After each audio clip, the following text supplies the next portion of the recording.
Pada suatu malam, pada waktu kamu sedang enak-enak tidur, tiba-tiba kamu mendengar ada seseorang di depan pintu rumahmu.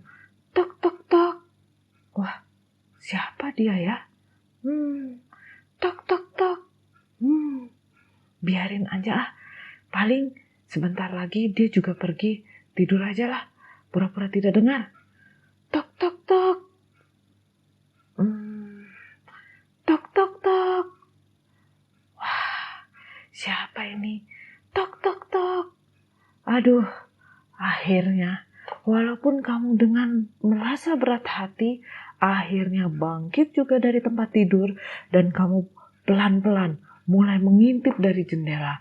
Siapakah malam-malam begini yang berani mengetuk pintu rumah pada saat lagi enak-enak tidur? Pada waktu kamu melihat, kamu terkejut.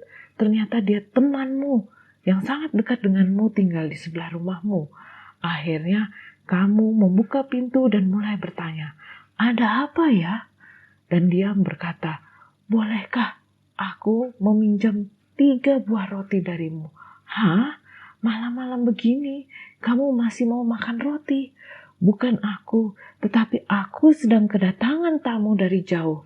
Dan aku tidak punya apa-apa yang dihidangkan kepadanya, karena ia pada saat ini sedang lelah dan lapar.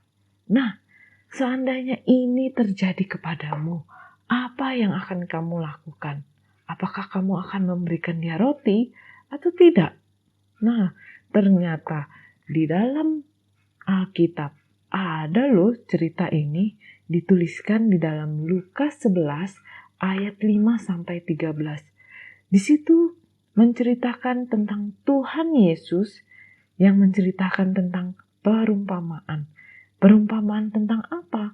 Tentang seorang sahabat yang pergi ke rumah temannya pada waktu tengah malam dengan meminta 3 buah roti, karena pada saat itu ia sedang menerima tamu yang singgah ke rumahnya dan ia tidak punya apa-apa untuk dihidangkan kepada tamunya tersebut. Sehingga Tuhan Yesus berkata, walaupun dengan sikap tidak tahu malu itu, sahabatnya itu pasti tetap akan memberikan 3 roti itu juga kepadanya. Nah, mengapa Tuhan Yesus mengatakan ini adalah sikap yang tidak tahu malu? Nah, adakah di antara kamu yang pernah mengalami kejadian ini? Mungkin ada sih yang pernah, tetapi saya percaya lebih banyak lagi yang tidak pernah menerima tamu di rumahnya pada waktu tengah malam. Kenapa? Yang namanya berkunjung ke rumah seseorang, apalagi meminta bantuan pada tengah malam, walaupun itu adalah sahabat dekatmu sendiri atau saudaramu sendiri, itu tetap tidak sopan dan dianggap tidak tahu malu. Oleh karena itu, yang namanya meminta pertolongan pada tengah malam itu sangat jarang terjadi. Lalu apa sebabnya orang itu meminta pertolongan tidak pada waktunya dengan sikap yang tidak tahu malu, yaitu ia terus mengetok rumah temannya sampai temannya itu bangun. Tuhan Yesus mau menunjukkan kepada kita bahwa orang itu sedang berada dalam situasi yang sulit dan membingungkan. Dia mungkin bingung, dia tidak punya sesuatu untuk dihidangkan. Dia merasa malu karena tidak bisa memberikan makanan kepada tamunya. Tetapi akhirnya dia memilih untuk tidak tahu malu, datang kepada saatnya yang sedang beristirahat, yang sedang tidur, untuk meminjamkan roti demi bisa menghidangkan makanan bagi tamunya itu. Oleh karena itu, apa sih yang Tuhan Yesus ingin ajarkan dari perumpamaan ini? Dalam perumpamaan ini, orang yang meminta itu merujuk kepada saya dan kamu, yaitu kita semua. Sedangkan orang yang memberikan roti itu merujuk kepada Tuhan Yesus sendiri yang memberikan roti tersebut. Nah, apa sih maksudnya meminta dengan tidak tahu malu? Nah, sikap tidak tahu malu ini menunjukkan ada satu keuletan, ada satu kegigihan, keras kepala, sungguh-sungguh ingin meminta sesuatu, maka Tuhan Yesus ingin menunjukkan kepada kita, jika kita saja bisa menolong sahabat kita, apalagi kita meminta itu kepada Dia, Bapa kita, Tuhan kita. Maka ketika kita meminta dengan sungguh-sungguh, dengan keuletan, dengan keras kepala, dengan sikap yang meminta, maka Ia akan memberikannya kepadamu. Nah, Tuhan Yesus mengajarkan ada 3 cara berdoa. Yang pertama, mintalah. Meminta merupakan suatu sikap atau tindakan yang penuh dengan kerendahan hati. Karena kita tahu kita berada di posisi yang membutuhkan. Orang yang membutuhkan biasanya lebih rendah posisinya daripada orang yang memberi. Nah, dalam hal ini kita bisa melihat bahwa kita meminta dengan rendah hati. Kita meminta Tuhan melihat kebutuhan kita. Dengan meminta menunjukkan kita memiliki iman bahwa Allah itu mampu memberikan. Dia akan bertindak dan Dia juga akan menjawab doa kita. Sehingga meminta merupakan sikap yang menunjukkan iman percaya kita bahwa Tuhan akan memberikan. Oleh karena itu, mintalah, maka engkau akan menerima. Lalu cara yang kedua, carilah. Carilah ini adalah suatu sikap melakukan tindakan. Jadi, waktu dia meminta, dia juga bertindak. Apa tindakan itu? Yaitu mencari. Jadi sebagai contoh, kamu ingin tahu, mengerti akan isi Alkitab.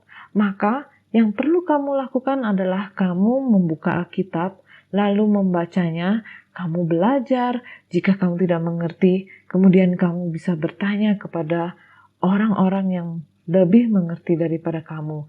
Guru kamu, pendeta kamu, atau siapapun juga.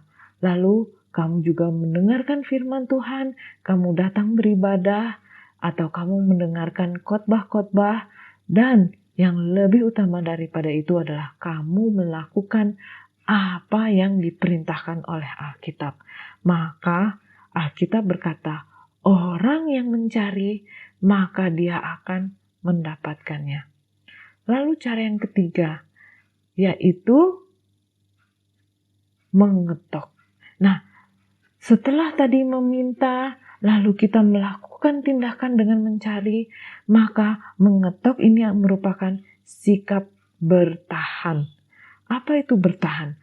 Maka dengan bertahan ini adalah kamu mengetok 1 kali lagi. Pintu belum dibukakan. Lalu kamu ketok lagi. Masih belum dibukakan. Ketok lagi. Maka kamu bersabar sampai pintu itu dibukakan. Maka ini adalah latihan yang namanya menguji kesabaran, yang menantikan namanya jawaban Tuhan. Jadi jawaban Tuhan itu sesuai dengan rencana dan waktunya Tuhan, bukan sesuai dengan keinginan kita. Oleh karena itu, kita diajarkan untuk bersabar, menerima jawaban di dalam waktunya Tuhan. Alkitab mengatakan, Tuhan Yesus mengatakan, ketoklah. Orang yang mengetok, maka pintu akan dibukakan.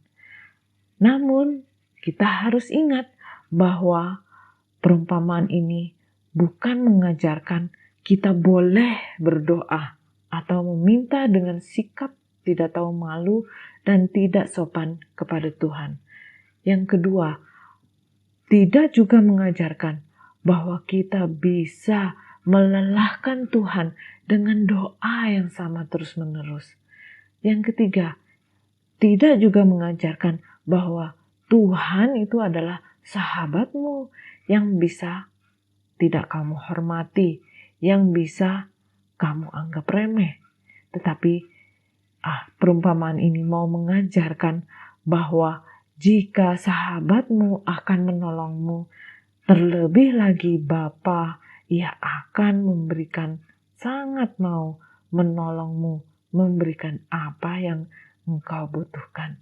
Oleh karena itu, firman Tuhan ini, perumpamaan ini khususnya mengajarkan kepada kita bagaimana proses meminta berkat daripada Tuhan. Carilah, mintalah, ketoklah, maka engkau akan mendapatkan. Kiranya engkau jangan malu untuk terus berdoa, menanti dengan sabar, dan bertahan di dalam iman percaya kepada Dia. Tuhan akan menyertaimu dan menolong kita semua. Amin.